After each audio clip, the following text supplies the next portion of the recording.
Welcome, everybody, yet again to another Blue Jays Center podcast brought to you by the Sick Podcast Network. And boy, Rob, it has been a wild last 4 days, roller coaster ride at its finest. And we'll talk about if we're back and if some other Blue Jays are back, and also heading into this last ever series in Oakland. It's going to be wild. Let's get to it. Turn up your volume. Because you're about to listen to the Sick Podcast. Blue Jays Center. Bautista drives it deep left field. Gone! The sickest Toronto Blue Jays podcast. It's gonna be sick. Rob, you and I went into this 4-game set against the Orioles thinking, hey, you take 3 of 4, back to 500, vibes could be immaculate. And we saw them get outscored 17-3 in the first 2 games of the series. And we're like, well, this is maybe a slap in the face with reality. And then they go on to get to walk off the next game and then hang on for dear life today, but win 6-5 and split this 4-game set. It has been a wild one, Rob. How you feeling, pal? Honestly, I don't know, you can probably agree with this, like Al Pacino in The Godfather. Just when I thought I was out, they pulled me back in, man. There's been 2 instances this season where I've decided, you know what, I'm going to become immune to losses. It was that Sunday at Comerica Park when the Jays get walked off. They're like, you know what, we're throwing the towel. This season's done. And then after the game on, Tuesday, we came on this podcast on Sunday saying, hey, the vibes are so good. You beat all these bad teams. And hey, if you split the series against the Orioles, you're feeling pretty good about yourself. And they just get completely outplayed the first 2 games, just completely being shown the 50 states by the Orioles on Monday and Tuesday. And then all of a sudden, you come out, you got a huge walk-off win yesterday, and then another win today. And all of a sudden, Pricey, the scenario that we wanted, a split against the Orioles, we both said we'd be extremely happy with it. It's here. They did it. They factually split a series against a really good team. Kudos to them. And all of a sudden now, I'm going into the game. I'm not going there, but like when the game starts tomorrow against Oakland, that series, I'll be feeling myself. I hope they can win that series, and all of a sudden we're feeling a little bit differently about these playoff odds. If the Yankees hold on to beat Minnesota today, they'll be 3 games back of a wild card, man, which is insane. That's wild to even think about because going into this series, I think we were 4.5 out. So that would be insane. The fact that you can get around during the Orioles series is huge. You split a 4-game set and you gained a game and a half. Like, how does that make any sense? It doesn't. But Rob, I got one question for you, and it's the question that everybody wants to know. And I guess I'm gonna ask it to myself as well. Are you back on the Toronto Blue Jays? Like, are we actually here right now, Rob? But are you back, bud? Am I back? I'm back to feeling like the games matter again. Like I said, there were 2 times where I've decided I'm going to become immune to losses and not be upset with wins and losses. But I'll be honest. All of a sudden now, if they lose tomorrow against the Athletics, I'll be upset. I'll be upset because I think there's a legitimate shot to get back to relevancy. And I guess that's what you want. You want these games to matter. We have 8 weeks until the trade deadline. I don't want to do 8 weeks, 8 shows of just what can you get for Jimmy Garcia? What can you get for Yusei Kikuchi? Will they move Bo? Will they move Vlad? It's nice to talk about a potential about them knocking the door and having at least a ventricle of hope for a playoff spot. So, am I back? No. Let's be honest. The games we've watched this baseball team, we know how our opinions are. We've done so many shows. But I'll be honest, they did impress me with this series. And I'm back to caring about each and every game. Every win is massive. Every loss is going to be painful. I think I'm back. I'm not sure the team's back. I still don't think they're all that great, Pricey, if I'm being honest. Oh, they're definitely not all that great. But like you said, back to watching games, and they kind of mean a little bit something to me, right? Exactly. I'm not going to see a 3-0 deficit. Well, okay, I still might do this 3-0 deficit and then call it curtains. But I'm not all the way back, like as you are as well. Like, it's just, you can't overdo it. You split the Orioles. You're still 2 games under 500.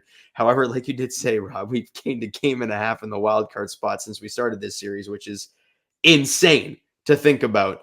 And teams you're going to have to be chasing, guys like the Red Sox. You have 2 series coming up against those guys. So it's like this stretch that we talked about in June of really good teams. Well, that one series, that you should do a job against, well, it's coming up. It's right here.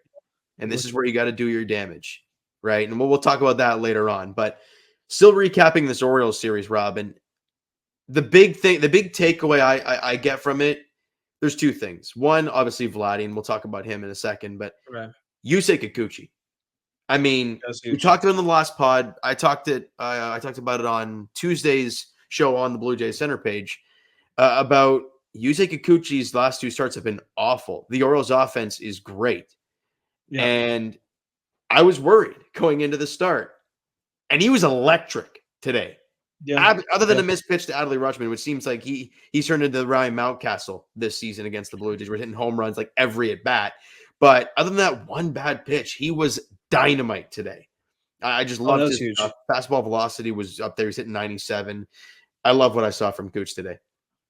Yeah, and especially because, I mean, we talked about how his performance is twofold. One, for those of us who, I mean, I'll say those, I'll lump us in there because I feel like we're kind of there. Sure. That still think that this season can at least be salvaged to some degree, that we can still have some meaningful games, at least we're hoping so. Him going out there and pitching well is huge. We know how much this team leans on their pitching staff, but also if it doesn't go good, like in terms of the team playing poorly, his success is imperative. I mean, he's a guy that he's going to have the most value. He's the one expiring contract that you can move and get something decent for. I mean, obviously you have Jimmy Garcia in there, but being that he's a reliever, I would expect the haul to be higher for Kikuchi if he continues to perform well. And I was kind of worried after a couple bad starts. You're like, oh God, are we going to get this? Are we going to have him fall apart right before we have to sell him off at low value like they did with Jay Happ? That was my biggest fear. And I guess today, him going out there and dominating a great Orioles lineup, which, by the way, we talked all season about how we wish the Blue Jays lineup had thump. That lineup has thump, man. That lineup scares the bejesus out of everyone. Yeah. I mean, they certainly did to me over the course of this 4-game series, and it was huge. He was great against the Orioles his last start. I do think that his style of pitcher presents a bad matchup for Baltimore, and we saw that again today. Like you mentioned, I didn't catch most of the game because I was working, but just watching back, his stuff looked great once again. I think 6 strikeouts over 6 innings. You mentioned just the one bad pitch to Adley Rutschman, only the one walk. Yeah, that was a huge start for Yusei Kikuchi, both for his trade value and just for the team in general. I mean, let's be honest, Pricey. They lose this game today. All of a sudden, we're not feeling any better at all about this team. You lose 3 of 4. Yeah, you basically eroded all the good you did last week against the poor team. So no, massive performance, massive win today. Yeah, and there's been a lot of other performances as well. Got it done. First off, the bottom of the lineup today came through. I mean, Ernie Clement got a hit and a walk and drove in 2 runs and every single run today that came in was with 2 outs. Every single run that came home was obviously the big home run from Vladdy. You had the horseshoe ram so far up your rear end. Yeah. Dalton Varsho's pop fly, or I guess blooper double. And then I can have literally the next batter, a blue single the other way, and basically the exact same spot, which is kind of incredible. All with 2 out. And then Ernie Clement, guy at second and third, 2 out. You're only up 4-1, right? And you think, well, you got a 3-run lead. That's fine if you don't score here. No. These add-on runs against these good teams, they matter. And for your number 9 hitter to get the soft liner for a 2-run single to break it open, albeit you needed every single one of them, it's nice to see. And we're seeing a lot of positive signs. Guy like Justin Turner, 5 hits combined in his last 2 days. Also, congratulations. Hit number 1,500. No, hold on a minute. Yeah, well, no, 15. Yeah. He's cleared 1,500. Yeah, I don't know why I made it sound like I was saying 15,000, but yeah, that'd be a lot of hits. 1,500 for Justin Turner. He had that last night. So 5 hits in 2 days for him. He's seeing the ball better. Again, and you're facing the Orioles, like a good team, albeit not the best pitching team, but still a team who's going to be in the playoffs this year. And it's a good sign moving forward. You just want to see it continue. But I liked what I saw from. And you had a walk-off. We got another walk-off win. That's 2 with the City Connect jerseys. Maybe they were the luck all along. Yeah. I can't again. Like, he's such a great situational hitter too. Because you watch that play, right? Justin Turner gets the single, then a bad pickoff from Craig Kimbrell gets Biggio to second. And then Kirky, knowing his job, move him over. Deep fly ball to right center, moves him over to third. IKF, looking for a ball up, looking to do the same thing, and he did. Now, his doesn't count as a sack fly because it bounced in, so it counts as an RBI hit for him. But just great situational hitting in that walk-off home run or walk-off hit. And it's just good vibes back-to-back days, which we have not been able to say quite often. Like usually the wins have been against crappy teams. We're like, oh, great, ooh. But the Orioles, it's a different story. Well, although I will say now, they're now 6-6 against the Yankees and the Orioles. I mean, we mentioned how important it is for the Jays to do well against the AL East, and last season how that was their detriment, how awful they were against the American League, specifically the Orioles. And this year, it's been kind of a different story. I mean, you've definitely held your own against the two top dogs in the AL East, and you're under 500 by a game against the Rays. Haven't played Boston yet, but yeah, so far, I mean, definitely a much better outlook against the AL East specifically. And I mean, you think about that Jordan Romano game that they blew against Baltimore. I mean, we're talking about them being over 500 against the Orioles, and obviously, let's be honest. Despite splitting the series, you look at that Orioles team; they're a much better baseball team than the Blue Jays are. We can admit it, as much as that pains us to say it. But it's good that the Blue Jays have gotten some wins against some tougher competition because, like you mentioned, that death march stretch after this athletic series, that's going to make or break their season, regardless. I mean, if you can hold your own and stay relevant in the wild card race, which is going to be a very tall task to do, all of a sudden you feel a little bit better. But yeah, no, this is an opportunity. You circle the dates on the schedule. This Blue Jay season certainly isn't dead yet. It could be if they play poor baseball against these top dogs. So you got to gear up. That's all we're saying. Gear up for the tough schedule ahead. And for Blue Jay fans talking, after winning these two games, vibes are immaculate. Everyone thinks they're all the way back. And I like the good vibes. I love the positive stuff. But watching what the Orioles did in the 8th and 9th inning, that is what scary teams do. That's what good offenses do. They are never out of a ball game. Jays fans, you go into an 8th inning down 6-1. Do you feel confident they're even going to make it 6-5? No. You're not confident at all. If they're down 6-1 in the first inning, we're not confident. Let's be honest. If they're down even less than that, we're not confident. And it's because the Jays don't have the power and they don't have those big boppers to do that damage. You watch Adley Rutschman, and all of a sudden they picked Ryan O'Hearn off the scrap heat last year, and all of a sudden he's a great hitter now. And 2 2-run shots in the 8th and 9th inning, and boom, it's a 1-run game, and we're starting to sweat. And that's what good offenses do. That's why when you have opportunities to tack on extra runs, you got to take advantage. And today, at least, they were able to do that. So that was a great sign. Especially with the pen as well. I mean, we mentioned the Blue Jays bullpen, how shaky they've been, and credit to them. Yesterday, they were great. But, let's be honest, this is not the type of team that's going to win a lot of games like they did last night, where it's like a pitching duel. No. You have multiple relievers go out there, put up zeros, and then you scratch one out against let's face it, every bullpen you're going to face is probably going to be better than the one you're throwing out there. So it was good that they got that win, but that can't be the formula. This kind of has to be the formula. You need a great starting pitching performance. You got to score some runs to build yourself a bit of a cushion, and hope it's enough for the pen to go out there and close it out. So yeah, that's a bit of a tough way to live against the good teams, especially when you're an offense that doesn't score a lot. But hey, they got to take. Yeah. Now let's get some positive thing going here, because you and I talked about it last time. How for this team to be great, your 2 best hitters have to be your best hitters. Yeah. Now, Bo, as much as the numbers didn't suggest that he had a great series, he was hitting line drives everywhere. And they were just really unfortunately finding gloves most of the time. But Vladimir Guerrero Jr. and Rob, I know we're using the is this thing back or are we back? But I got to use it again. Is Vladdy back, bud? Because his month of May, and basically his month from, what is it, like today back to May 5th, because that's the stat they used on Sportsnet today. He has been, incredible is not even enough. And to see him today get that 3-run shot, again, with 2 out to right field, it's a beautiful sight. And is he back, Rob? Is he back to 2022 Vladimir Guerrero Jr.? 2022. He might be. Now, that Vlad did hit 32 home runs that season. Yeah. We're a long ways away. Vladdy with his 7th home run now in the first week of June. So still got a lot of work to do to catch up to that number. But no, if you look at 2022 specifically, you look at his to me, like, OPS plus has become my favorite stat now, because it tells you how you're doing relative to the rest of the league, which ultimately is what matters. It matters, like, in every aspect of life. How can you do relative to the field? Everyone can give you a number and say this is what your production is, but ultimately what matters is how that compares to everyone else. And his 133 OPS plus in 2022 that's right around where he's been. Even like before this stretch where he hit 2 home runs in 4 games, he's been a 130 OPS plus guy. And the question was, or I guess not necessarily the question, but more so the caveat was, yeah, it's great. The production's great. The singles and walks are great. But ultimately, when are we going to see that home run power? Because Vladimir Guerrero Jr. coming up, he was supposed to be legitimately a 30 home runs is his floor guy, which unfortunately it's not quite what it's been specifically the last couple seasons. And yeah, no, it's massive to see Vladdy go out there and hit home runs. We know how well he's been playing. He's definitely had a pulse. He's definitely having a much better season than he did last year, both, I mean, just offensively and overall.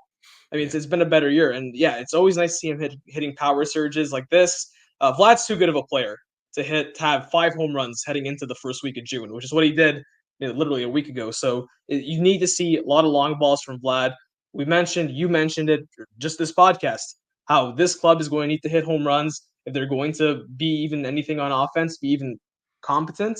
That stringing together 3 hits against a good team just ain't going to do it. You need power. This is the guy. This is the guy that you can look to and say, hey, he can provide some of that power surge. Now, obviously, he can't do it alone, but the fact that he's hit 2 home runs now in the last 4 games against good teams, I mean, it's impressive. And then, I mean, hey, you did it against Grayson Rodriguez, a really good pitcher on Monday. I was there for that one. And then today, like this Povich guy, that was his first career start, but he looked pretty good, man, for the most part. That was the first hit he gave up. So, no, credit to Vladdy for coming up huge with some long balls, and we need to see a lot more of that, frankly. Now, do you have his OPS plus after today's game, or is that? I'm not sure it's updated yet. Usually, Okay. it's like I think on a Don't worry 24-hour about basis. it. The numbers I got right now is that after today's game, his OPS OPS is 814. And these are the numbers, as I mentioned, May 5th. This was the graphic they showed on Sportsnet after the game and the post game. He's hit it since May 5th. He is hitting 374 with a 460 on base. Again, this is over a month of sample and a 983 OPS. He is also second in all of baseball in OBP since that time, only behind Aaron Judge, who has a 528. That's just ridiculous. But also, Vladdy is 5th in all of baseball in walks. So you need it. And it's not like it's a 2-week sample. Now, again, everyone has hot months. You've seen that obviously quite often, especially Edwin Encarnacion's, his Mays always seem to be incredible.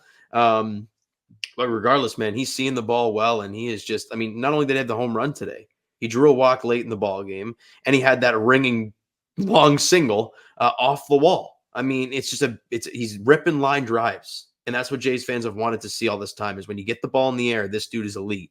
And you're seeing it over the last month. So it's very exhilarating and very refreshing to see. So Bo's not doing a whole lot. No, for sure. Yeah, you need Vladdy to be huge. I do have some data to provide. You mentioned after today's game, 812 OPS. So we have the baseball reference numbers coming into today. 793 OPS. That's good for a 130 OPS plus. So 130 OPS plus coming into today. So obviously his OPS going up. What was it? 20 points almost. So far after today's game? Pretty much. Yeah, 19. Yeah, you probably expect, it's probably going to be between 135 to 140, which that's a really good hitter. It's factually a really good hitter. It's not the 160 MVP candidate that he was in 2021, but it's a really good hitter. So yeah, am I confident at this point that Vlad is back to being his 2022 self specifically, as in over 130 OPS plus? Yeah, no, I am. I think the approach has always been there. I think the production has been there. Now we're seeing a few more long balls. No, I've always said I think a 130 to 135 OPS plus should be his floor as a player. I think that's how good of a hitter he is. Oh, he definitely is. I mean, the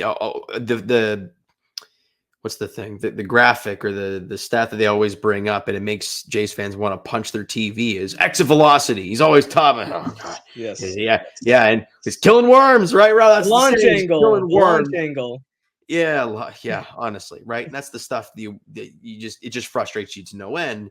But now seeing him get the ball in the air more, boy, it's a good sight. It really, especially going into this stretch, right? Going into this stretch against these good teams, you want your best players feeling good about themselves. And even though, again, like I mentioned earlier, Bo hasn't been statistically, hitting better, everything suggests that he's piecing the ball up better. Lots of line drives everywhere. So we do a little bit more hits, a little bit more statistical production. No, you want to see results.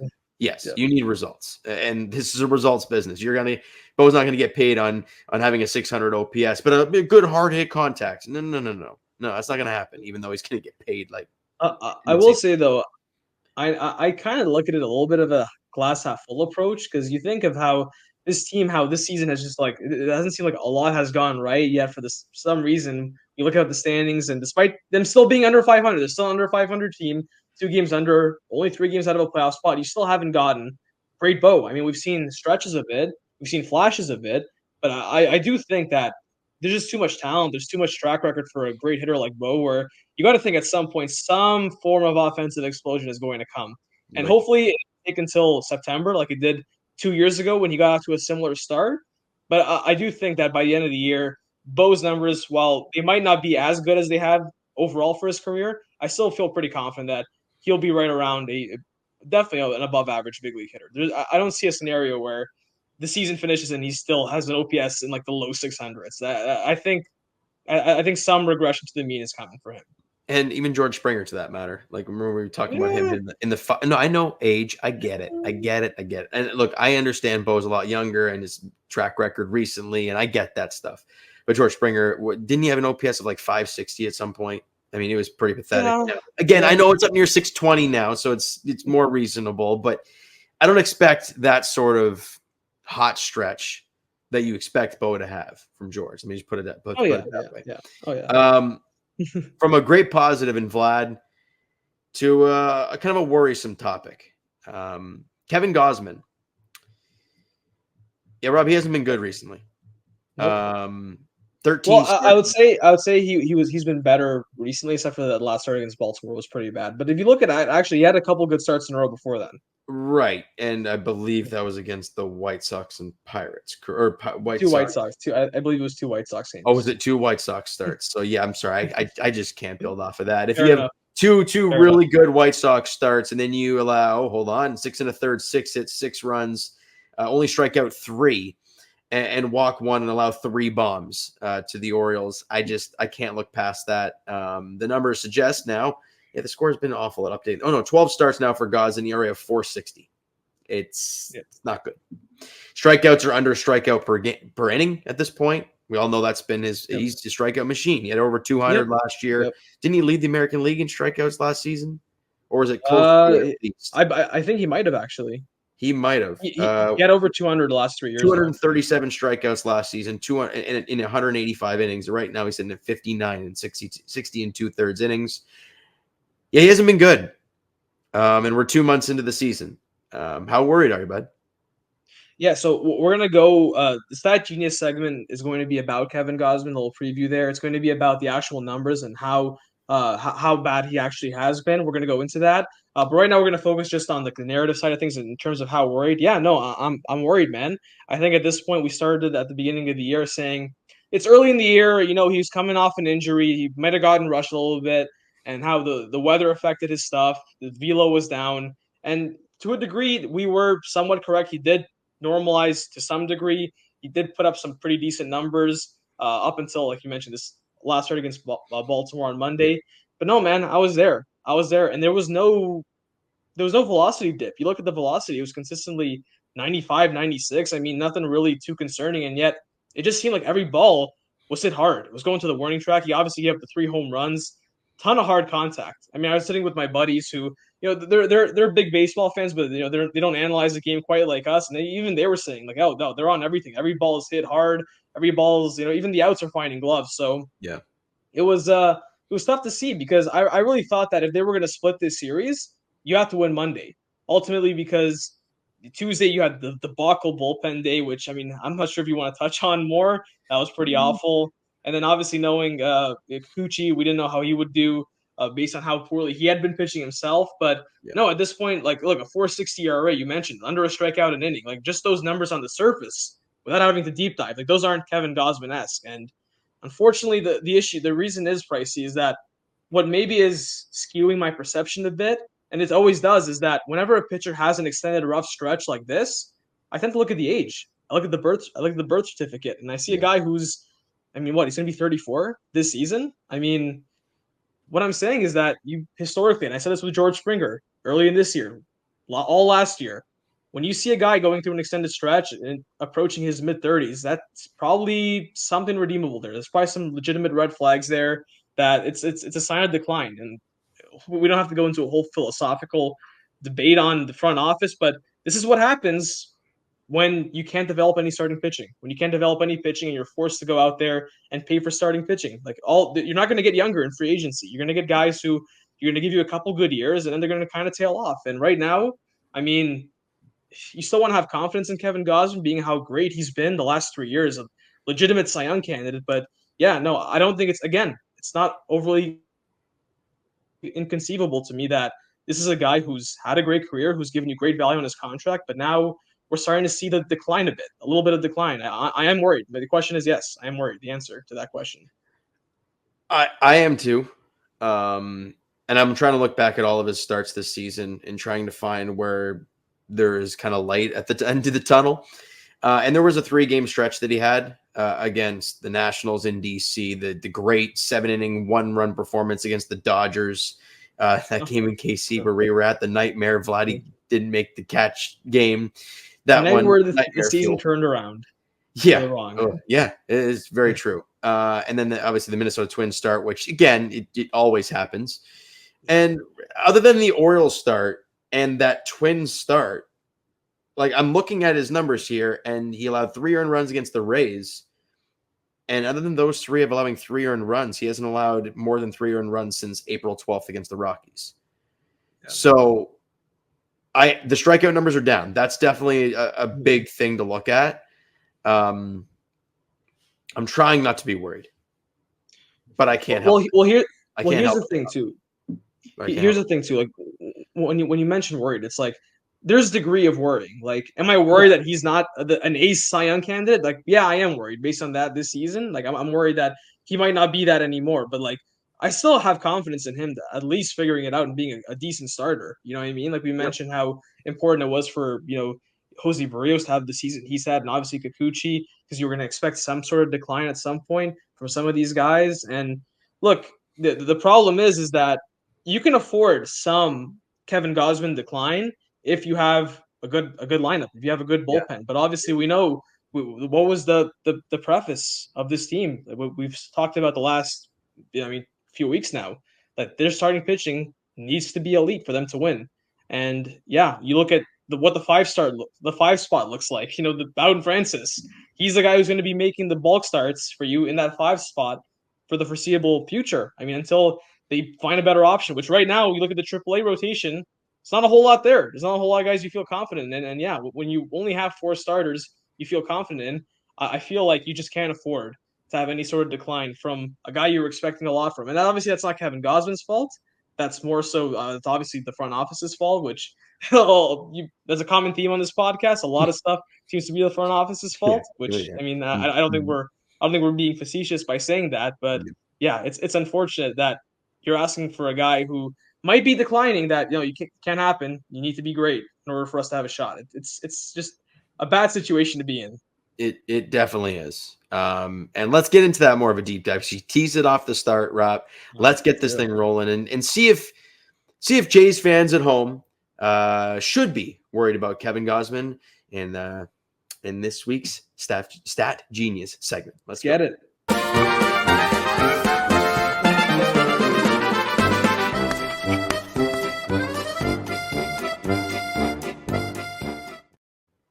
So obviously, as we mentioned just previously, the Stat Genius segment will focus on the numerical value, the quantification on just how poorly Kevin Gausman has pitched. And yeah, the Baseball Savant page it's not pretty. For those of you who are unfamiliar with the Baseball Savant, they color code their production. So basically, the darker blue you are, the poorer you've pitched, and the lighter blue you are, the darker red you are, the better you've pitched. So obviously, anything in the blue is below average.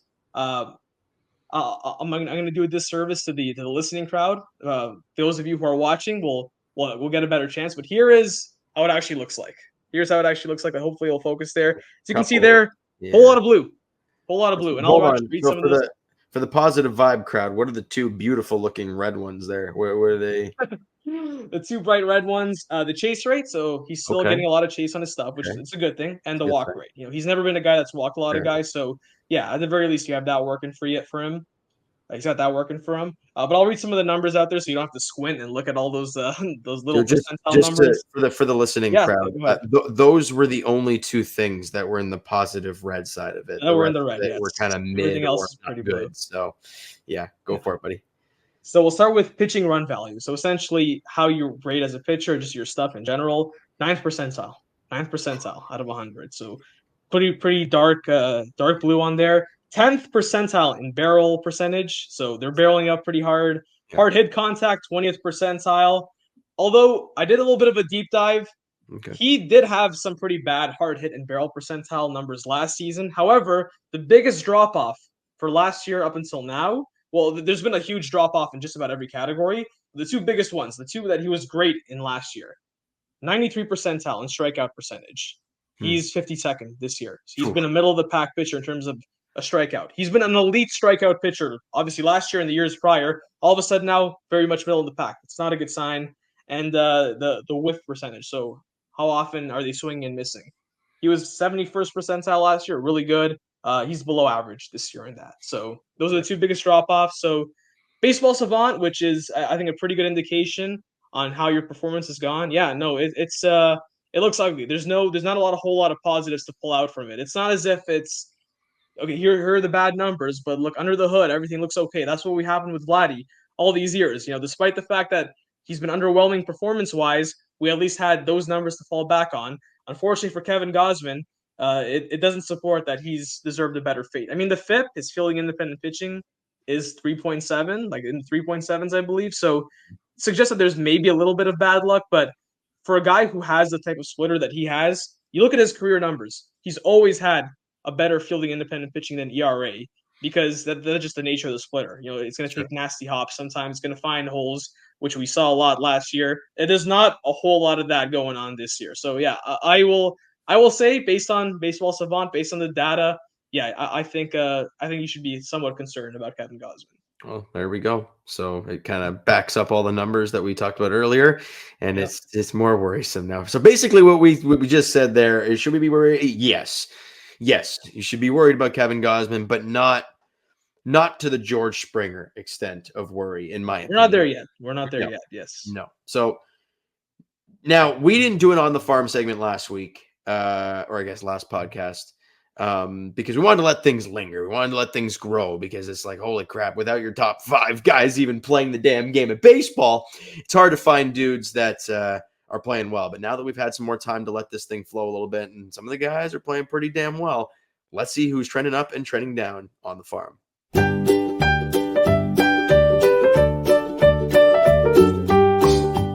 All right, Rob, let's rip the Band-Aid off right away. Let's get this trending down right off the bat. It's the only one there. So, and it's, of course, one of the most important ones, Elvis Martinez. oh, God. I mean, I'm looking for a bump in his last 10 games. It just ain't happening. He's hitting 205 with an OBP of 279 and a slug of 308. So the power numbers have gone way down. Yeah. And the OPS now is just a fraction over 800. It's 808 on the season. So for a guy who was flirting around 1,000 OPS and everyone wanted him called up, he has hit a wall, and a wall fast. And can he get out of it? That'll show us a little something if he can do so. But it was a rough month for Elvis Martinez. And you obviously got a chance to see him, face to face a little bit there, a couple of times in Buffalo. And you told me that you were a little worried about Elvis Martinez in his future endeavors into the big leagues and how if all this positive vibes we keep talking about Elvis is going to match what we're going to see in the big leagues. And you were a little worried about that. Yeah, no, I'll go a little bit deep dive into it. But yeah, Elvis Martinez, I mean, obviously having to go down there in Buffalo. I mean, let me just say, watching him up close, he looks like a 16-year-old. I mean, just being face to face with the guy in the dugout, it's just insane how a guy who looks so like innocent can hit the ball that hard. It's pretty cool in the start of the season. But yeah, no, I think and I'll actually give credit to this. I'll give credit to Cole, who hadn't happened to be here tonight, but he actually dug up an article on there are some legitimate concerns about Elvis Martinez and how his bat will translate to the big league level. Obviously, we all know the power is legit, but I think it was something towards the swing path. And apologize for me not getting it all down pat exactly. I Yeah, it's fired been a at while you. I since I fired you read a up on blind it. shot. Don't worry, bud. It's all good. Yeah. It was yeah. I believe his swing path. It's not one that you would expect to translate well to the big leagues. Now, obviously, on this current team, you've given up roster spots to guys like Kevin Biggio and credit to Ernie Clement, who got a big hit today. But we know him. We know his concerns. I do think that he's still worth a shot. I still think personally that he should be getting some reps on this roster, not the guys that I just mentioned, because ultimately you just need power some way somehow. And even if he just has a good 2 weeks, I think that justifies it. But yeah, no, I'm. It's unfortunate to see him trending down. I did think that with the way he started, that he would get a role in the big leagues. I'm also, in a sense, a little worried. I mean, you have him have this awesome stretch for the first, what was it, month and change of the season, and still no reward, no call up to the big league level. I mean, I just know me.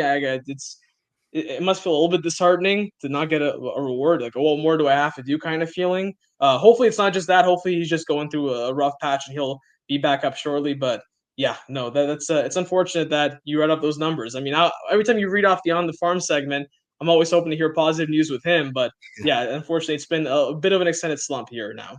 It definitely has been. You talked about, getting, I don't want to say angry, but upset or, something like that about not getting the call up after you had a really good month and stuff like that. A guy who has not let that waver one bit is Spencer freaking Horwitz, buddy. I mean, Jays fans are probably getting pissed off at me talking about him, but you know what?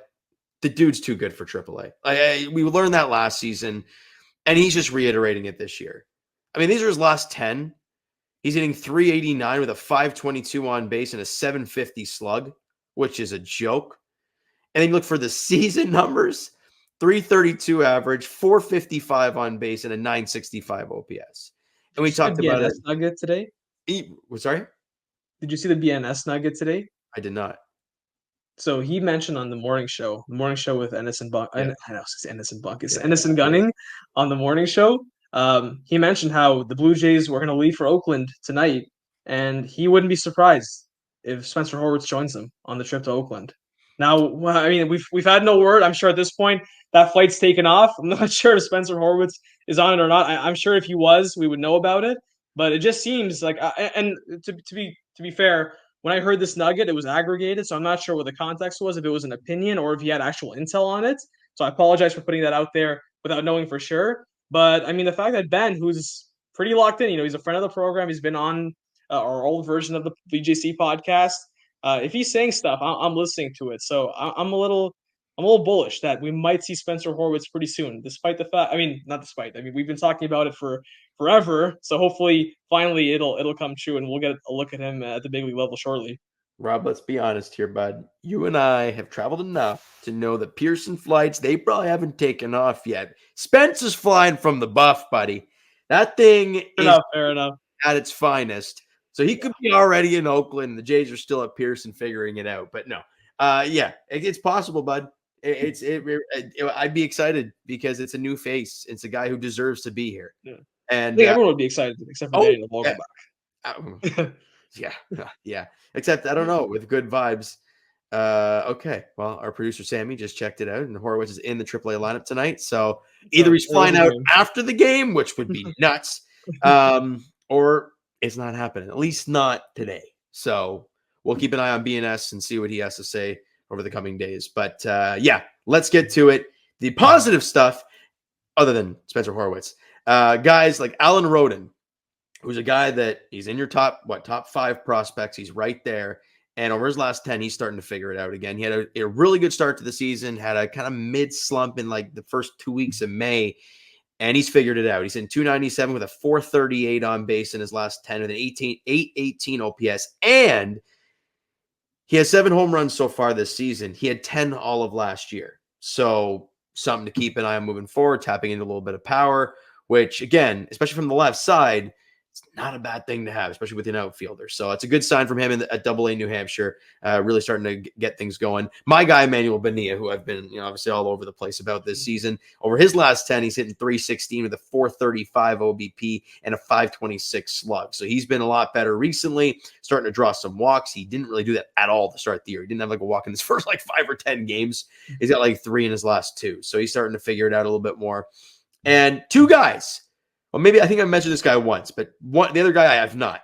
Warren Watts-Brown, who was a 3rd-round pick of the Blue Jays last season. There's no way you brought him up. I'm not familiar with the name, so you must not have brought it up. I'm okay. Well, anyways, I think he's the Jays. Let me find it right here. I think he's 18th. Yeah, 18th ranked prospect in the Jays org. He was their 3rd-round pick last season. Didn't pitch at all last year, so this is his first season in professional ball.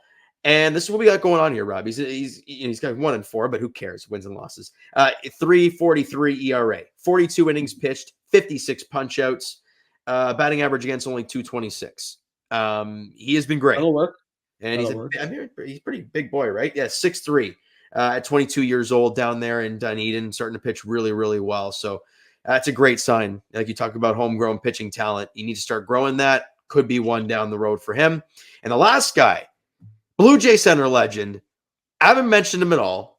And like, I don't want to say he hasn't deserved it, but you know what I mean? Desan Brown. Yes. He has not really, his bat had never really progressed in the minor leagues over the last few seasons. And we all kind of, last year with Vancouver, and he an OPS of 624 and 107 games. And you're like, okay, he's already 21. He's been at that level now for a full season and a half. It's like, okay, this might be the wall. Well, this season, I mean, he's sitting here right now, where is the last 10 games, 320 average and a 541 on base over his last 10. And for the season, he's got a 296 average, 371 OBP, and an OPS just under 800 at 796. So, and he's going to give you elite speed and elite defense in the outfield. So, I don't know. Positive signs for Desan Brown. We always had a chance to talk to him when he was drafted by the Blue Jays, obviously a Canadian kid as well. So great sign there from him, but he's pretty down there in the Jays prospects. Where is he? 26th in the org, but I thought I saw a really good positive sign from him and had to bring it up for the Canadian content as well. So, Robbie, we got one last thing to talk about, and it's crazy to even think this right now that we're talking about it. The Jays are about to embark on this 3-game series in Oakland, and everyone's like, oh, yeah, okay, whatever. It's the freaking A's got to beat. No. It is also the last series the Blue Jays will ever play in Oakland at the Coliseum. It's wild to think that, buddy. What are you feeling like going into that? Maybe not the game itself, just from what I just said. Yeah? Last series in Oakland, I'm trying to think exactly. We haven't really had a whole lot of memorable moments in that ballpark. I mean, obviously, being in the AL West versus the AL East, you only go there once a year. I don't know. For me, I've always, despite the fact that Oakland's been a dumpster fire organization, I mean, they've had their cool moments. I mean, they've had a lot of really good players over the years. Obviously, Ricky Henderson, and then you had the Moneyball A's. I feel like they're a cooler bad franchise. They're not the Rockies. They're not like all those dumpster fire organizations that you don't care about. I feel like they've had their moments, and obviously, we all know how bad the team has been lately, and the reason why they're moving. I mean, obviously, not only the ballpark apparently is terrible. I've never actually gone there myself, but yeah, I'll be honest. It's kind of cool going there. It just feels weird, that weird ballpark with the big foul territory and it's shaped in literally a coliseum. That's what it used to be called, the Oakland Coliseum. I don't know. I don't really have then too profound thoughts. But how about you? It's gonna be weird for me because whenever I think of the Coliseum, I think of the camera angle of basically behind home plate as you're looking out and you see that empty like Oakland A's at the top, and there's nothing ever going on there. So it's just like it's just always empty. But it's just, I feel like it would be a pretty cool atmosphere to see. I really would. But yeah, obviously there's a lot of issues with that org and why it's moving to eventually Vegas, but to Sacramento. That's weird. Yeah. That's going to be weird. But yeah, it's going to be a good vibe. I was saying NorCal. They're staying in NorCal, so I guess I kind of you don't have to move too far. But the one memory I have of Oakland, not really the Coliseum in itself, is 2021. the Gurriel Grand Slam to start that 4-game sweep, as you Oh, had that to was, try and against the A's. That was at Rogers Center, though. yeah. It was Yeah. no, that's what I said, not at the Coliseum, but just Not at the against Coliseum. Oakland. Yeah, fair. You got it. And that 4-game sweep pretty much knocked Oakland out of it, and obviously propelled the Jays to almost making the playoffs. But no real Coliseum memories, bud. Like, I'm trying to think of one actually. I mean, I remember it in other than being really 2011. exhausted the next day. No, I got nothing. Yeah, exactly. Because all the games are late there. Yeah. I remember I think 2011 was it? I think Luis Perez took a perfect game into the 7th or something like that. Perez. Oh, yeah. I'm trying to dig. There was a baseball reference guy. There's another guy. I think I can't remember what year it was. I think it might have been 2012, the year after. Sure. I think there's like a long drawn out game. By the way, this is a good Oakland A's team. By the way, look at they won the division that year. I'm pretty sure, or they made the playoffs. I know that for a fact. I know they made the playoffs. I remember it was like they were down like three or four runs in the 9th inning. I think Jeff Mathis had like a big home run to tie it up. I remember staying up. For that game. Yeah, I remember. You can look it up. All of those of you who are listening. But I think those are kind of the few. Yeah, that's it. The fact that Rob knows a game in Oakland at the Coliseum with Jeff Mathis doing a job in 2012 shows me everything. It shows me everything, bud. Now, to this series ahead. This BNS tweeted this out at 11:30 this morning. Blue Jays versus Athletics weekend probables. Friday night, Chris Bassett facing off against his former team versus Luis Medina. Now, he's only had one start this season. I think he didn't all run in that start, so he was solid. But the last time the Jays saw him, I believe, was last year at Rogers Center, and he was horrific.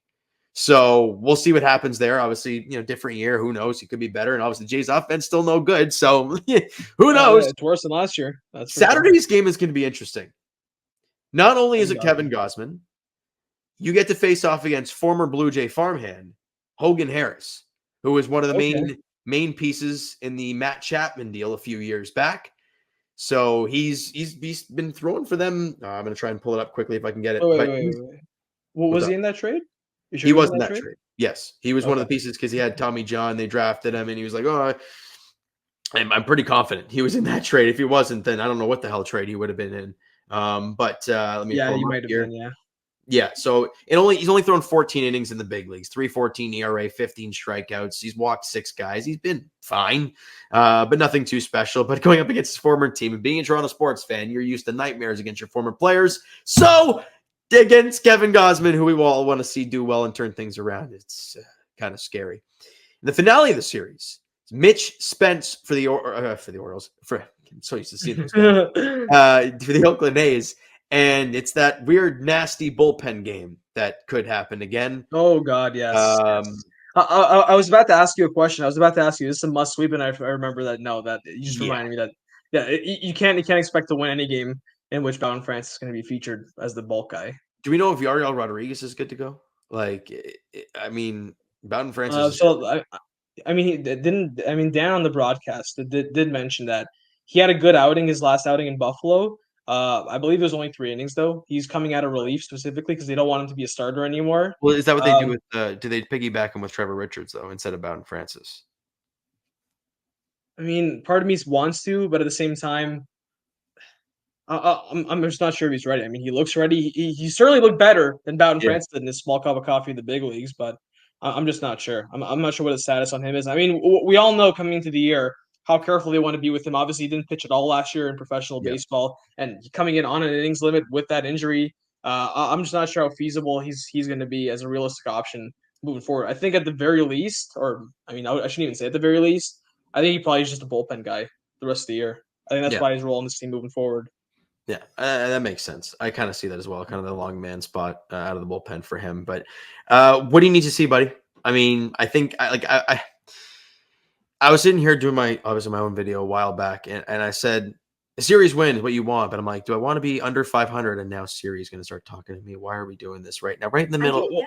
Well, the reason is no. The answer is no. You don't want to be under 500. That worked. All right. Oh. Anyways, I love that. Anyways, buddy. You didn't mention Jose Siri at all. So I'm not sure why. Stop. We're not doing my bad. My bad. I don't need to talk. That was a trigger warning. Yeah. That was a trigger warning. Anyways, I was thinking series win, but then I'm like, you have these really good teams coming up. you'll want to find a way to do a job. And look, you mentioned the word sweep earlier, and if they find a way, you're a game above 500. Yeah. Like, regardless of how shitty you feel about this team, they're right there. Here's what I want to say. Sweeping would be terrific because all of a sudden now you're a game over 500. You will definitely pick up some ground, whether it's on Minnesota specifically, the team that you're chasing for that wild card 3, or obviously building up more ground on the 4 teams you're behind, which, obviously, as we mentioned the last few podcasts, they're only like a game back of like the team that's right behind them. I think there's still a game back, if I'm not mistaken there. I believe Boston's still 500. Well, they're going to win today, so they're going to be a game above. They're playing the White Sox. Oh, right. Yeah. So if you do sweep that series, you will pick up ground on somebody, regardless who it is, if you sweep that series. But I said coming into this week, I'd be very content with a 4-3 week, and I'll stick with that. I think win the series. It'd be nice to sweep, but I think if you win the series, we'll take it. We'll take it. We'll take a 4-3 week heading into Milwaukee. That's their next city, right? Yes. It'll be in Milwaukee. So, look, I'm with you, bud. You need a series win. Regardless of how you get it, win 2 or 3 against Oakland. Yeah. Go to Milwaukee. I won't go as far as must sweep. No, I wouldn't say must sweep. And we thought the White Sox was a must sweep. The White Sox was a must sweep. I said it was a must sweep, yes. Yeah. And it felt very underwhelming. But they did it. They did the job. Win 2 or 3, and then find a way in Milwaukee to maybe win 2 or 3 there. It's gonna be tough regardless. We'll talk about Milwaukee on Sunday after this series. Right now we got the A's. We got the non-Moneyball A's in a stadium that's, let's be honest, won't crack five digits in terms of attendance. So let's hope. All right, buddy. Well, for myself, James Price, Berto, and AC and Sammy behind the scenes. Hope you enjoyed listening and or watching. And we'll be talking to you guys on Sunday after the Oakland series. Hopefully more positive vibes, because this one felt pretty positive. It's been a while. Hopefully an over 500 Jays team for the first time in God knows how long. Oh, wouldn't that be nice, pal? Well, thanks everyone for listening and watching, and go Jays. And that's a wrap. Hope you don't miss us too much until next time. Follow the Sick Podcast Blue Jays Center on YouTube, Google Play, and Apple Podcasts.